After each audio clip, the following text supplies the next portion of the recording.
नमस्कार, नवतेज डिजिटल में स्वागत है। रुख करते हैं उत्तराखंड की खबरों की ओर। खबर हरिद्वार से है। हरिद्वार एसएसपी सेंथिल अबुदाई द्वारा बताया गया कि जनपद हरिद्वार में मासूम बच्ची के साथ हुए दुष्कर्म व हत्या के मामले में मुख्य अभियुक्त को गिरफ्तार किया जा चुका है और घटना में फरार चल रहे सह अभियुक्त की गिरफ्तारी हेतु जनपद पुलिस द्वारा अलग अलग टीमें गठित की जा चुकी है। हरिद्वार की जनता से शांति एवं कानून व्यवस्था बनाए रखने हेतु अपील की जा रही है कि शांति व्यवस्था बनाए रखें। जल्द ही अन्य आरोपी भी गिरफ्त में होगा और आम लोगों से सहयोग की उम्मीद करता हूँ। प्रिय हरिद्वार जनपद वासियों, जनपद हरिद्वार में विगत 20 तारीख को एक जघन्य निंदनीय एक अपराध हुआ है। उसमें तत्काल रूप से पुलिस ने कार्रवाई कर जो मुख्य अभियुक्त है उनका गिरफ्तार करके उनके माननीय न्यायालय रिमांड में भेज चुके हैं और इन्वेस्टिगेशन जो है हमारा एएसपी तो विशाखापट्टनम IPS का नेतृत्व में किया जा रही है और इसमें जो सह अभियुक्त है उनका गिरफ्तार के लिए सभी प्रयास हैं हमारी तरफ से जारी है। हमारे विभिन्न टीमें जो है विभिन्न जगहों पे अभी तफ्तीश कार्रवाई प्रचलित है। माननीय न्यायालय से ये सह अभियुक्त इनके लिए NPW भी जारी है और हमारा आदरणीय DGP महोदय द्वारा इनका ऊपर 20,000 का इनाम भी घोषित किया है। हम हर तरफ से जो है इनका जल्दी गिरफ्तारी करने के लिए हम कार्रवाई कर रहे हैं। हम आप लोगों से ये अपेक्षा करते हैं आप हमें सहयोग करें, जनपद में शांति व्यवस्था बना रखें ताकि जो जल्दी से जल्दी जो है इनका गिरफ्तार कर सकें। खबर उत्तराखंड के हरिद्वार से। हरिद्वार में महिलाओं पर उत्पीड़न के मामले लगातार बढ़ते जा रहे हैं। नाबालिग का मामला जहां तुल पकड़ता जा रहा है, अब एक और नाबालिग का मामला आया है। पुलिस के मुताबिक 15 वर्षीय नाबालिग की पड़ोस में रहने वाले युवक प्रदीप ठाकुर से दोस्ती थी और वो आए दिन उससे बातचीत करता था। बता दें कि 4 माह पहले युवक बहला फुसलाकर उसे अपने घर ले गया, जहाँ उसने नाबालिग के साथ दुष्कर्म किया और बच्ची ने डर के कारण किसी को कुछ नहीं बताया। लेकिन अचानक उसके पेट में दर्द हुआ और उसे जब अस्पताल जाया गया, जहां चिकित्सकों ने परिजनों को बताया कि वो 3 माह की गर्भवती है। ये सुनकर सबके होश फख्ता हो गए। नाबालिग से पूछने पर उसने बताया कि पड़ोसी युवक ने बहला फुसलाकर उसके साथ दुष्कर्म किया और किसी को बताने पर जान से मारने की धमकी दी थी। तभी परिजनों ने इसकी शिकायत नगर कोतवाली पुलिस को दी और उन्होंने बुधवार को मुकदमा दर्ज करते हुए आरोपी को हरिद्वार बस अड्डे से गिरफ्तार कर लिया। आरोपी मूल रूप से शांति नगर आगरा का रहने वाला है। नगर कोतवाली प्रभारी अमरजीत सिंह ने बताया कि आरोपी को जेल भेज दिया गया है।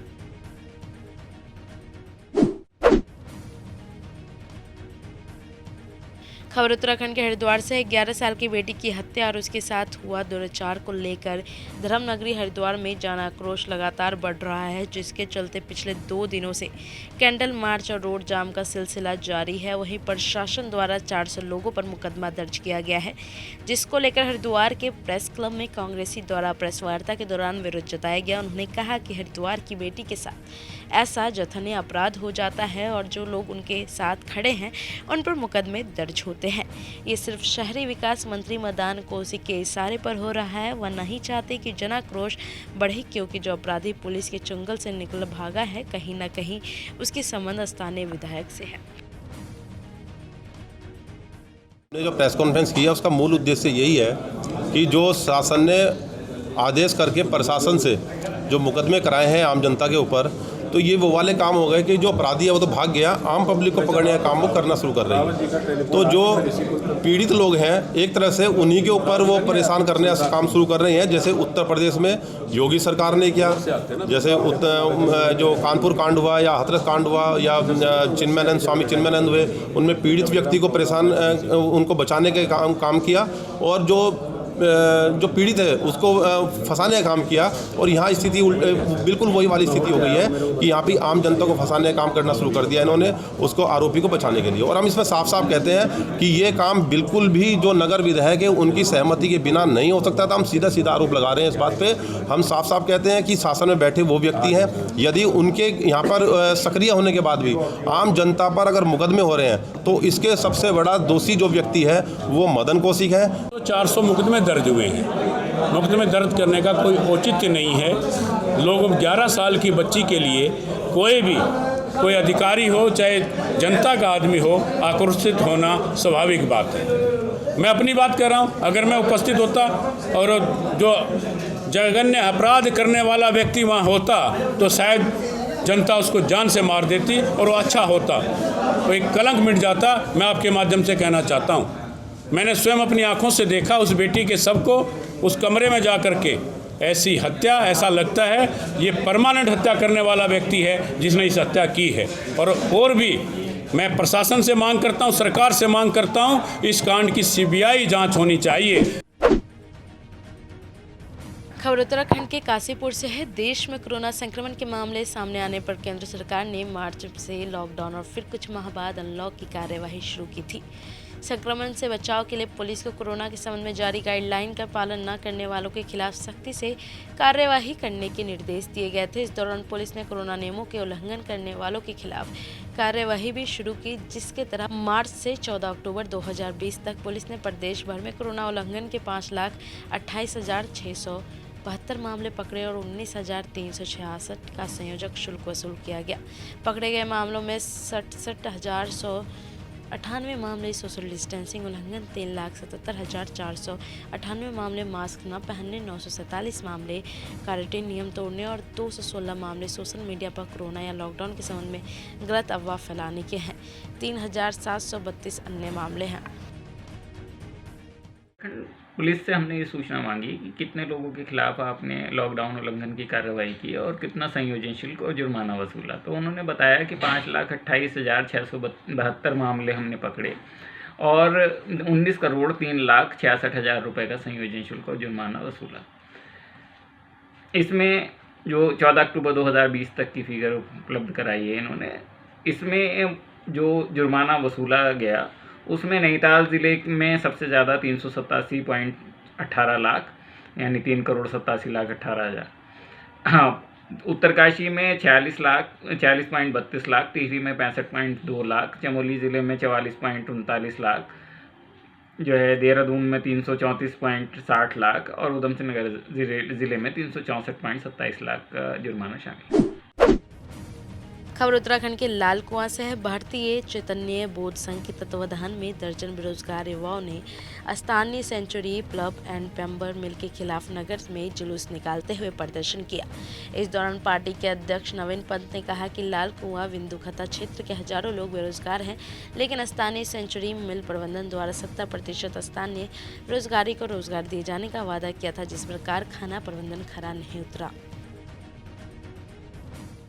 उन लोग को रोज़गार मिले। सेंचुरी जो है उसने पहले ही लिख के दिया है कि 70% हम स्थानीय युवाओं को बेरोजगार को रोज़गार देंगे, लेकिन इसमें कोई सुनवाई नहीं है। ये बाहर के लोगों को यहाँ पे नौकरी मिलती है, बेरोजगार यहाँ के स्थानीय बेरोजगार जो हैं उनको नौकरी नहीं मिलती है, वो लोग बेरोजगार हैं और उनको गलत कामों में बाध्य हैं। आज युवा नशा क्यों करता है, पढ़ा लिखा युवा जो है गलत काम क्यों करता है? क्योंकि उसको रोज़गार की तलाश में रोज़गार नहीं मिलता और इसलिए वो गलत काम में वो होता है। यही है कि आप जो हैं स्थानीय युवाओं को रोज़गार दीजिए, 70% जो है आपका उसमें स्थानीय युवाओं को, ताकि यहाँ के जो युवा हैं, पढ़े लिखे युवा या फिर जो भी युवा हैं, उनको रोज़गार मिले।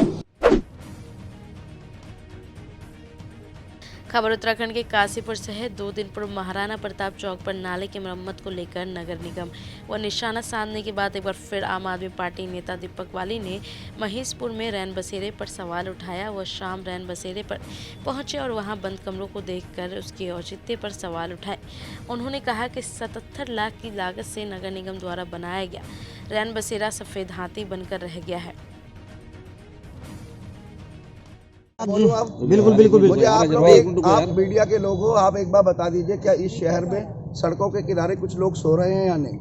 बिल्कुल, रोज सोते हैं, कम से कम ज्यादा लोग। आपकी जानकारी में है? बिल्कुल बगल में सो रहे हैं, आपकी जानकारी में है, ठीक है। तो मैं अपने अधिकारियों से ये विनम्र निवेदन करता हूँ, हाथ जोड़कर, जो नगर निगम के अधिकारी हैं, हमारे SDM काशीपुर है, यह हाथ जोड़कर मैं उनसे जनता की तरफ से विनम्र निवेदन करता हूं कि 3 दिन के अंदर इस रैन बसेरे के अंदर जो लोग सड़कों के किनारे सो रहे हैं उनको लाकर उनके रहने की व्यवस्था करा दीजिए 3 दिन, क्योंकि आरोप लगता है मैं समय नहीं दे रहा हूं, और जबकि मैं हर बार समय दे रहा हूं, इसमें कोई दिक्कत नहीं। 4थे दिन मैं खुद उनको लेकर आऊँगा, तो मेरे ऊपर आरोप मत लगाइएगा। बाकी मुकदमा आप मेयर साहिबा आज भी लगवा सकती हैं, मैंने आपसे परमिशन नहीं ली रैन बसेरे के अंदर आने की। 3 दिन मतलब आज 23 तारीख है, 24, 25, 26।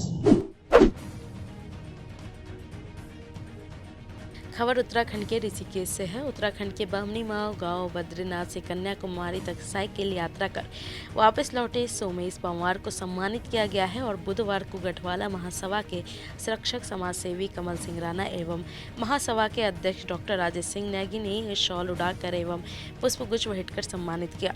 खबर उत्तराखंड के हरिद्वार से है। पुलिस उप महानिरीक्षक गढ़वाल परिक्षेत्र नीरू गर्ग हरिद्वार में, जहां उन्होंने ऋषिकुल में हुए 11 वर्षीय बच्चे की हत्या के मामले में उनके परिजनों से मुलाकात की और उन्हें सांत्वना देते हुए कहा कि जल्द ही आरोपी गिरफ्त में आ जाएगा। इसके साथ ही उन्होंने स्थानीय निवासियों से कहा कि कानून हाथ में ना ले, बाकी अपराधी को फांसी तक पहुँचाने के लिए तत्पर है। हमें पब्लिक के सहयोग की जरूरत है। जय बद्री विशाल।